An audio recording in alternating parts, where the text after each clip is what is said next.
बोले श्री गणेश भगवान की जय। बोले श्री कृष्ण कन्हैया लाल की जय।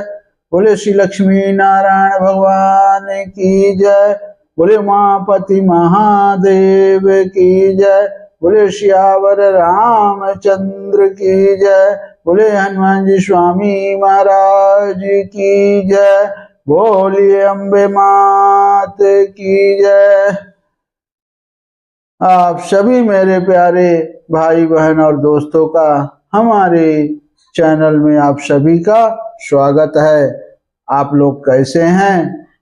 मैं भगवान से प्रार्थना करता हूं कि आप लोग सकुशल और सुमंगल होंगे।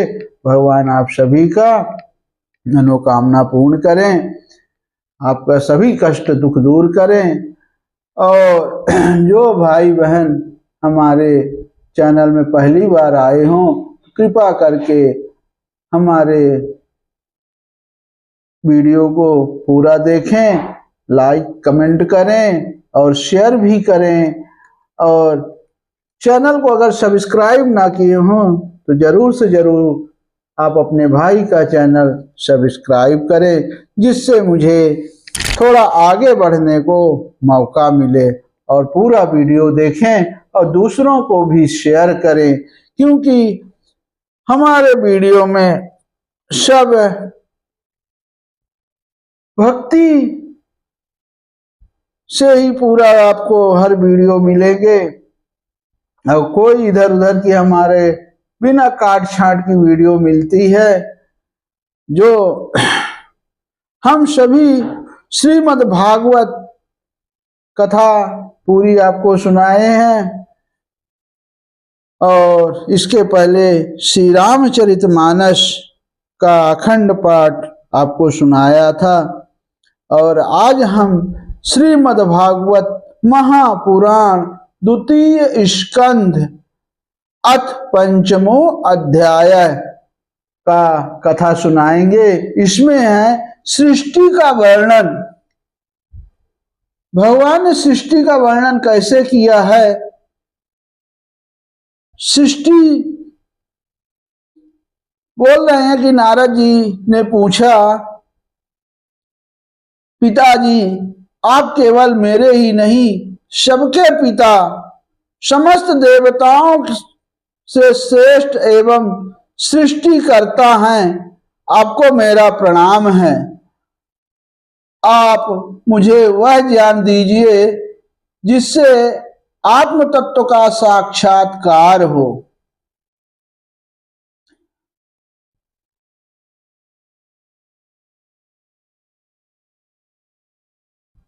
पिताजी इस संसार का क्या लक्षण है, देखिए, और इसका आधार क्या है, इसका निर्माण किसने किया है, इसका प्रलय किसमें होता है, यह किसमें अधीन है, और वास्तव में यह है क्या वस्तु, आप इसका तत्व बतलाइए।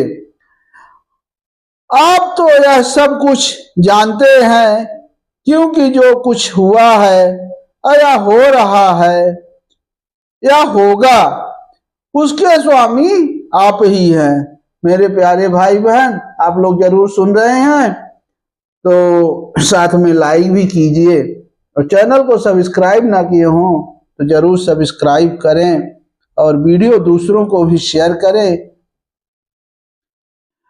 अब आगे है, आप तो यह सब कुछ जानते हैं कि जो कुछ हुआ है, भूत भविष्य और वर्तमान के स्वामी आप ही हैं। यह सारा संसार हथेली पर रखे हुए आंवले के समान आपकी ज्ञान दृष्टि के अंतर्गत ही है। पिताजी आपको यह ज्ञान कहाँ से मिला, आप किसके आधार पर ठहरे हुए हैं, आपका स्वामी कौन है और आपका स्वरूप क्या है।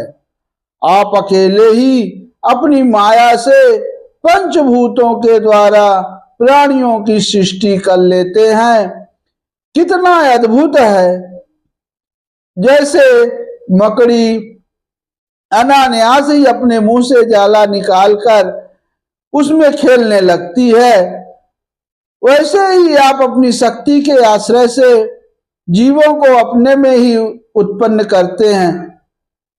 देखिए, मकड़ी को भगवान ने, मकड़ी को भी, उसके पास कुछ तो है नहीं, फिर भी उसके भगवान ने दिया हुआ है, अपने मुंह से ही, अपने लार से जाला बना लेती है और वो अपना घर बनाती समझती है।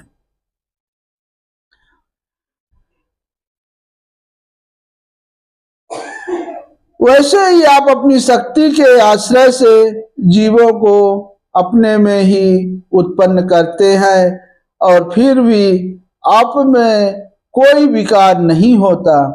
जगत के नाम, रूप और गुणों के जो कुछ जाना जाता है उसमें ऐसी कोई सत असत, उत्तम मध्यम या अधम वस्तु नहीं देखता जो आपके सिवा और किसी से उत्पन्न हुई हो।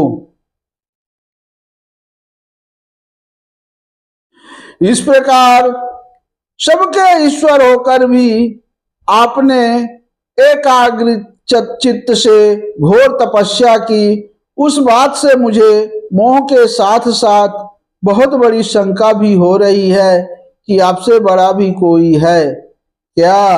मतलब उसके आगे लगा है क्या, आपसे भी बड़ा कोई है क्या। अब पिताजी, आप सर्वज्ञ और सर्वेश्वर हैं, जो कुछ मैं पूछ रहा हूं यह सब आप कृपा करके मुझे इस प्रकार समझाइए कि जिससे मैं आपके उपदेश को ठीक ठीक समझूं। ब्रह्मा जी तब क्या कह रहे हैं नारद जी को? अब ये जो सब प्रश्न किए थे वो नारद भगवान ने किए थे कि पिताजी ये सब बताइए। अब ब्रह्मा जी क्या कह रहे हैं? बेटा नारद, तुम जीवों के प्रति करुणा के भाव से भरकर यह बहुत ही सुंदर प्रश्न किया है, क्योंकि इससे भगवान के गुणों का वर्णन करने की प्रेरणा मुझ में प्राप्त हुई है। तुमने मेरे विषय में जो कुछ कहा है तुम्हारा वह कथन भी असत्य नहीं है, क्योंकि जब तक मुझे परे का तत्व जो स्वयं भगवान ही है जान नहीं लिया जाता, तब तक मेरा ऐसा ही प्रभाव प्रतीत होता है। जैसे सूर्य, अग्नि, चंद्रमा, ग्रह, नक्षत्र और तारे उन्हीं के प्रकाश से प्रकाशित होकर जगत में प्रकाश फैलाते हैं, वैसे ही मैं भी उन्हीं स्वयं प्रकाश भगवान के चिन्मय प्रकाश से प्रकाशित होकर संसार को प्रकाशित कर रहा हूं।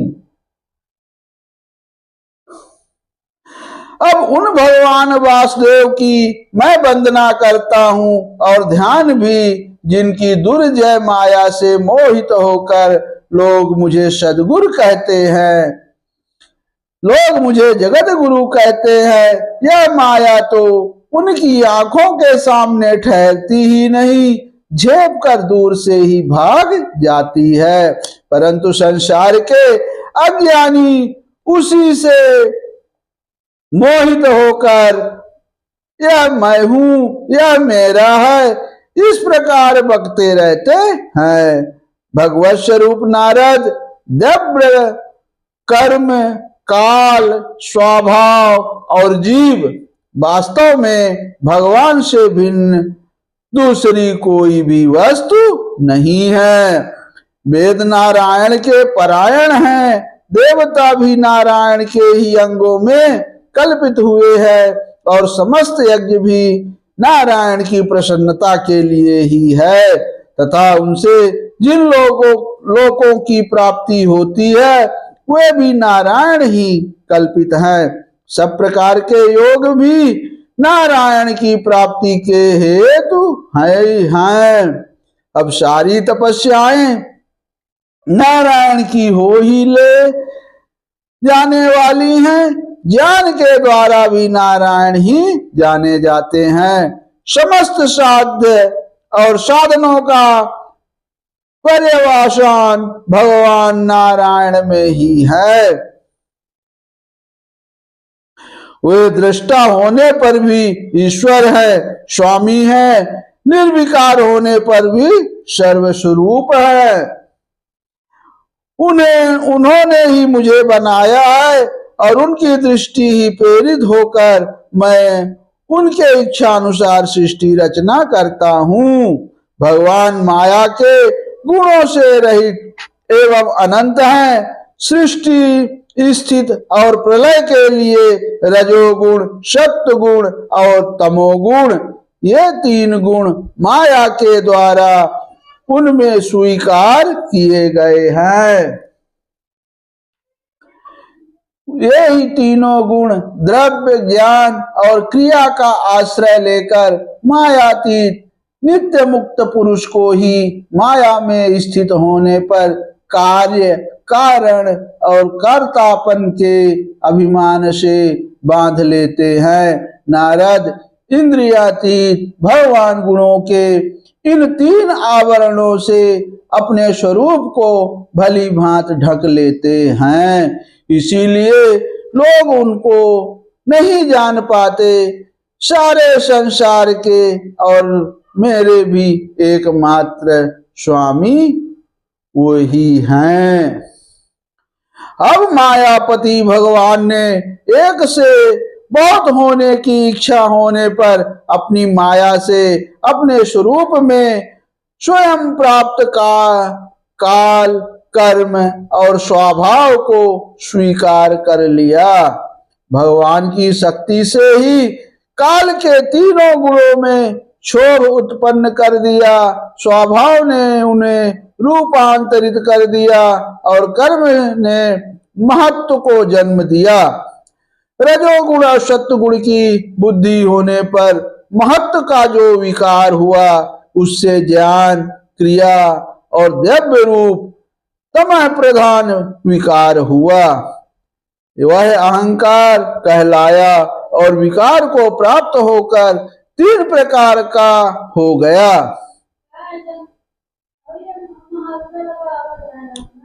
उसके भेद हैं वैकारिक, तेजस और तामस।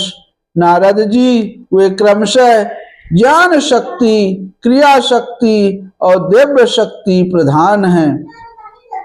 जब पंच महाभूतों के कारण रूप तामस अहंकार में विकार हुआ, तब उससे आकाश की उत्पत्ति हुई। आकाश की तंत्र मात्रा और गुण शब्द है। इसके शब्द के द्वारा ही दृष्टा और दृश्य का बोध होता है। बहुत अच्छी कथा चल रही है भाइयों बहनों। एक बार मैं वापस बोल रहा हूं कि वह अहंकार कहलाया और विकार को प्राप्त होकर तीन प्रकार का हो गया। तीन प्रकार के कौन से हुए? उसके भी भेद हैं। पहला वैकारिक, तेजस और तामस। नारद जी वे क्रमशः ज्ञान शक्ति, क्रिया शक्ति और द्रव्य शक्ति प्रधान हैं। जब पंच महाभूतों के कारण रूप तामस अहंकार में विकार हुआ, तब उससे आकाश की उत्पत्ति हुई। अब आकाश की तंत्र मात्रा और गुण शब्द हैं। इस शब्द के द्वारा ही दृष्टा और दृश्य का बोध होता है। जब आकाश में विकार हुआ, तब उससे वायु की उत्पत्ति हुई। उसका गुण स्पर्श है। अपने कारण का गुण आ जाने से यह शब्द वाला भी है। इंद्रियों में स्फूर्ति, शरीर में जीवन शक्ति, योज और बल इसी के रूप हैं। बहुत सुंदर। काल, कर्म और स्वभाव से वायु भी विकार हुआ। उससे तेज की उत्पत्ति हुई। इसका प्रधान गुण रूप है। साथ ही इसके कारण आकाश और वायु के गुण, शब्द एवं स्पर्श भी इनमें है। तेज के विकार से जल की उत्पत्ति हुई। अब देखिए जल की उत्पत्ति कैसे हुई। इस गुण है रस, यानी कारण तत्वों के गुण, शब्द, स्पर्श और रूप भी इसमें है। जल के विकार से पृथ्वी की उत्पत्ति हुई। हाँ, अगर जल नहीं हो, पृथ्वी नहीं होती तो जल कहाँ होता, तब तो पूरा जल मग्न ही रहता। इसका गुण है गंध। अब कारण के गुण कार्य में आते हैं। इस न्याय से शब्द, स्पर्श, रूप और रस, ये चारों गुणों भी इसमें विद्यमान हैं।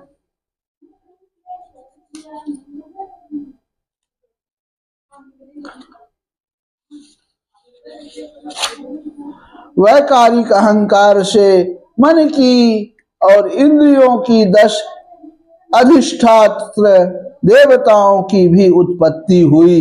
उनके नाम हैं दिशा, वायु, सूर्य, वरुण, अश्विनी कुमार, अग्नि, इंद्र, विष्णु, मित्र और प्रजापति। तेजस अहंकार के विकार से स्रोत, त्वचा, नेत्र, जिह्वा और घ्राण, ये 5 ज्ञानेन्द्रिय एवं वाक, हस्त, पाद, गुदा और जननेन्द्रिय, ये 5 कर्मेंद्रिय उत्पन्न हुई। साथ ही ज्ञान शक्ति रूप बुद्धि और क्रिया शक्ति रूप प्राण भी तेजस अहंकार से ही उत्पन्न हुए। श्रेष्ठ ब्रह्माविद जिस समय ये पंचभूत, इंद्रिय, मन और सत्व के आदि तीनों गुणों परस्पर संगठित नहीं थे, तब अपने रहने के लिए भोगों के साधन रूप शरीर की रचना नहीं कर सके। जब भगवान इन्हें अपनी शक्ति से प्रेरित किया, तब वे तत्व परस्पर एक दूसरे के साथ मिल गए और उन्होंने आपस में कार्य कारण भाव स्वीकार करके व्यष्टि समष्टि रूप पिंड और ब्रह्मांड दोनों की रचना की। वह ब्रह्मांड रूप अंडा 1 सहस्त्र वर्ष तक निर्जीव रूप में जल में पड़ा रहा। फिर काल, कर्म और स्वभाव को स्वीकार करने वाले भगवान ने उसे जीवित कर दिया। उस अंडे को फोड़कर उसमें से वही विराट पुरुष निकला, जिसकी जंघा, चरण, भुजाएं, नेत्र, मुख और सिर सहस्त्रों की संख्या में हैं। विद्वान पुरुष उपासना के लिए उसी के अंगों में समस्त लोक और उनमें रहने वाली वस्तुओं की कल्पना करते हैं। इसकी कमर से के नीचे के अंगों में 7 पाताल की हैं और उसके पेड़ू से ऊपर के अंगों में 7 स्वर्ग की कल्पना की जाती है। ब्राह्मण इस विराट पुरुष का मुख है, भुजाएं क्षत्रिय हैं, जांघों से वैश्य और पैरों से शूद्र उत्पन्न हुए। पैरों से लेकर कटी पर्यंत 7 पाताल तथा भूलोक की कल्पना की गई है। नाभि में भूलोक की, हृदय में सर्वलोक की और परमात्मा में वक्ष स्थल में महालोक की कल्पना की गई है। उसके गले में जनलोक, दोनों स्तनों में तपोलोक और मस्तक में ब्रह्मा का नित्य निवास स्थान सत्यलोक है।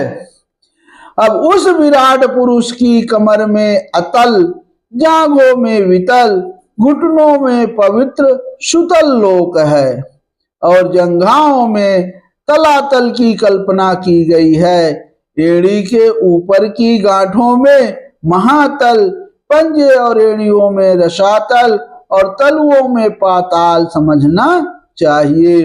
इस प्रकार विराट पुरुष सर्वलोकमय है। विराट भगवान के अंगों में इस प्रकार भी लोकों की कल्पना की जाती है कि उनके चरणों में पृथ्वी है, नाभि में भुवन लोक है और सिर में स्वलोक है। यत श्रीमद्भागवते महापुराणे पारमहंस्यां संहितायां द्वितीय स्कंध में पंचमो अध्याय समाप्त। बोले श्री कृष्ण कन्हैया लाल की जय। बोले श्री लक्ष्मी नारायण भगवान की जय।